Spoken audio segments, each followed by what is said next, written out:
here in Arizona is talk radio. It has a large following. It has a lot of influence, but it's diminishing over time because of other alternative media and such. But what that does, it just highlights even more some of the brighter lights. Some of the people that are advocating freedom more than others. And I'll tell you, there's three favorites. There's Jim Sharp, money show over at KFYI. He's their token libertarian, I guess. We have Charles Goyette, that's now a New York Times best-selling author. And then there's somebody. I mean, to have a voice on the radio, but I'm not in Arizona. We're broadcast around other parts of the country, but the thing is that to have this voice available is, I don't know, what kind of impact does it have? Well, a lot of nationally recognized movements towards freedom come out of Arizona. It's always out of, the Levolution comes out of Arizona. A lot of opposition to TSA things that comes out of Arizona. Gun rights exercising comes out of Arizona. I mean, why? The reason is because there are people like Charles and Jim that are beacons for people to be able to even start asking the right questions. And some people like Charles have the answers. Well, I'm going to have Jim Sharp come up and introduce Charles Goyette. He's going to be emceeing, helping with the program tonight for dinner. And he's been pushing it on the radio all this week and past couple weeks, and he's a good friend and a good libertarian, Jim Sharp.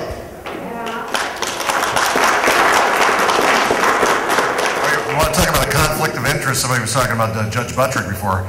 I'm on a federally licensed radio station with Limbaugh and Sean Hannity. So, what are you going to do? And actually, if you're too libertarian, sometimes you get thrown off the radio. And I think that was the case maybe a few years ago. It happened to a guy who I just consider to be one of the best people I've ever known.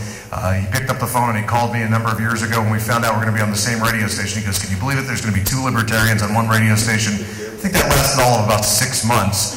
And then I went to KTAR. Now I'm back at KFYI, and now he's a New York Times best-selling author. He's working on his next book, which is about freedom. You'll have a chance to get your copies of The Dollar Meltdown, your signed copies of The Dollar Meltdown after he's done speaking. I want to bring up my good friend, Charles Goyette.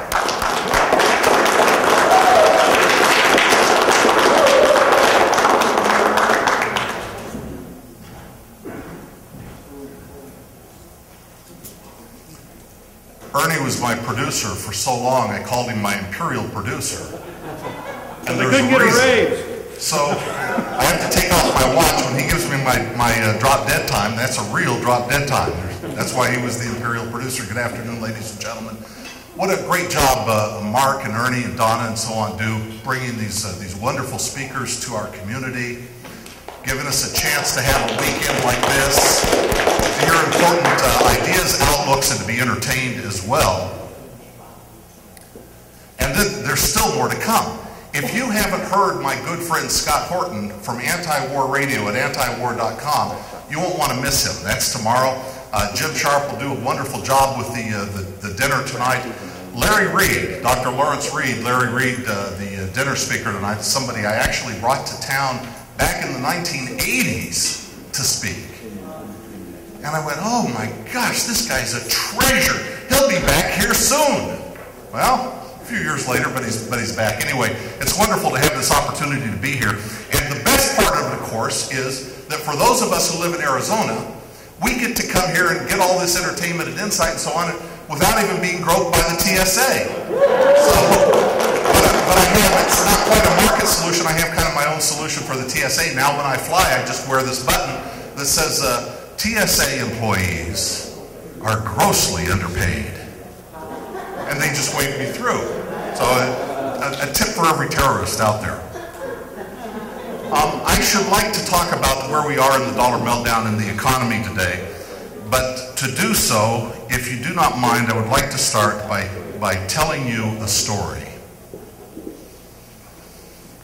And it's a once upon a time story.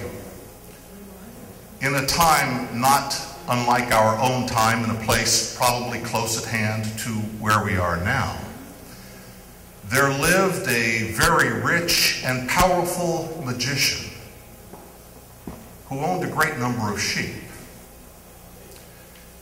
And as is the way with sheep, from time to time they would wander off, get lost. Occasionally one would fall into the ravine. Now, for ordinary people, there are means of dealing with these things, such as hiring a shepherd or enclosing the pasture in a fence, but this was a magician, and he had other remedies at his disposal. And so our magician decided to hypnotize the sheep.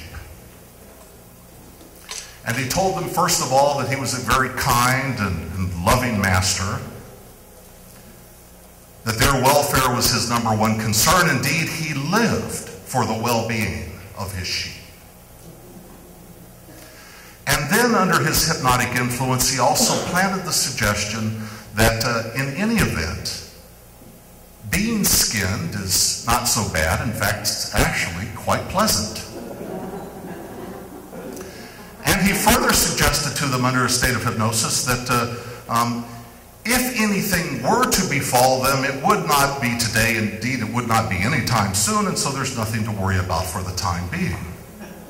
Now, to make sure that the suggestions took and they didn't run off fearing that he wanted them for their skin and their flesh, he sealed his instructions this way. And some of the sheep, he said, he taught that they were not sheep at all, but that they were mighty lions, the kings of the beast without rival on the fields of the earth. And others he told that they were eagles, and they accepted the suggestion that they were the rulers of the air, greater than any other creature that flew. And still others, he suggested, were not sheep at all, but were human beings. How noble in faculty. And then for a small group, he even implanted the hypnotic suggestion that they too were magicians, just as he was. Now, from that day forward, the magician had no more trouble with the sheep running away.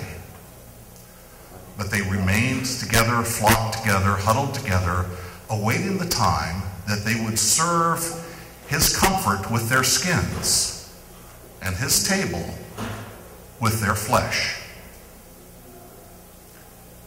Just over 2 years ago, the Bush $700 billion bailout bill came up during the mortgage meltdown.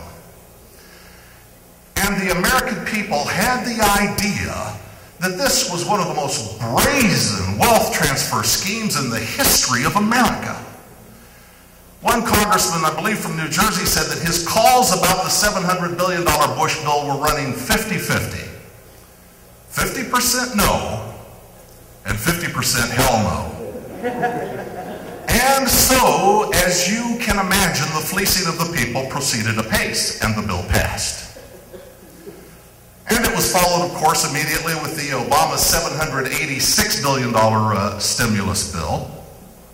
And so the people decided to push back. And they linked arms together, and they became more active than they had been in generations. And they formed tea parties, and they went on the alert. And by a Tuesday of a month ago, the first Tuesday in November, 30 members of Congress from the Senate and from the House who voted for the Bush bailout bill had been shown the door. And the people had asserted themselves. And that was on Tuesday. Just so you're under no illusions about who the magicians are, on Wednesday, the Federal Reserve announced a quantitative easing initiative that in total is $900 billion. You see, bigger than Bush's $700 billion bill, bigger than Obama's $786 billion stimulus program. Who proposed this? Who discussed it? Who debated it? Who's answerable for it? Who's the fall guy when it fails? Who is responsible for this fleecing? Did you have a chance to vote for a representative that supported it? No. No way.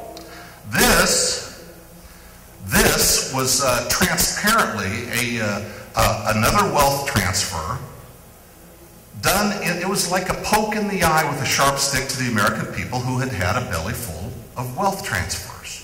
But this was quantitative easing too. Let me not get ahead of the story and take you back to QE1, which was a $1.7 trillion measure that had to do with the investment banking community, the money center banks that have dazzled us for a generation with their fancy financial footwork and earned billions in bonuses and fees for the clever and creative work that they have done.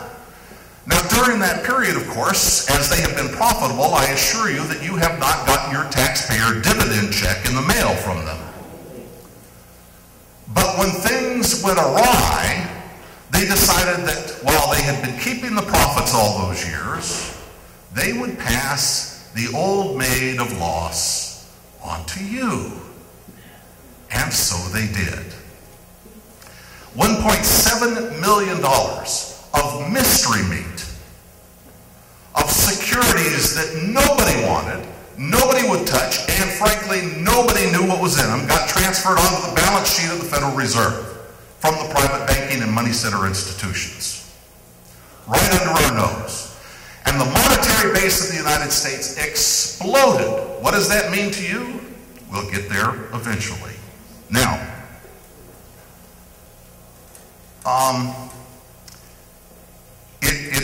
it's probably safe to say that there were some crimes involved in this procedure.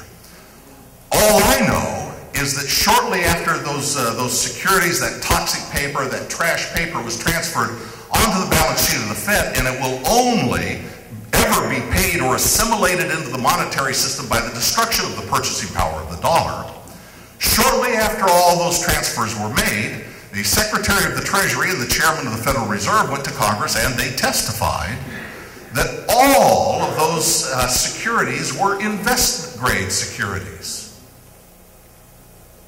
While they had knowledge in both institutions, I suppose a lawyer would say the phrase is constructive knowledge for both Geithner and Bernanke, that indeed they weren't all investment-grade securities. So thereafter we had a big hubbub and storm about financial reform, but wait a minute. The governing classes had just tolerated the Secretary of the Treasury and the Chairman of the Fed going to Congress and making material representations of enormous cost to us eventually about the quality of these securities that they had taken onto their balance sheet. Yet nothing was done about that. Now, quantitative easing 2. This is oh, don't you love these euphemisms? You have liquidity operations, you have tarping, deficit accommodating, and quantitative easing. And I suppose that people like myself like to use the term money printing, even though it's not actually money printing. But QE2 was actually a $900 billion affair. Now, you might note, as my friend Peter Schiff has done, this is very close. $900 billion is very close to the amount of United States treasuries that China holds. And his thought is that the Federal Reserve may be making a virtue out of necessity, and beginning with QE2 and perhaps QE3, which you may hear about tomorrow on CBS 60 Minutes from Bernanke, about more of this stuff to come, may be preparing for the day when foreign buyers of American debt begin to back away from the table. But I do want to point this out to you. When China buys $868 billion of United States government instruments of debt, they do so with real money. They took some raw materials that they acquired at great cost, dug out of the ground, refined, produced in some way. They manufactured them at a cost of human labor and transported them and sold them. And they earned that money, and then they bought our debt instruments with real money that they made from selling things.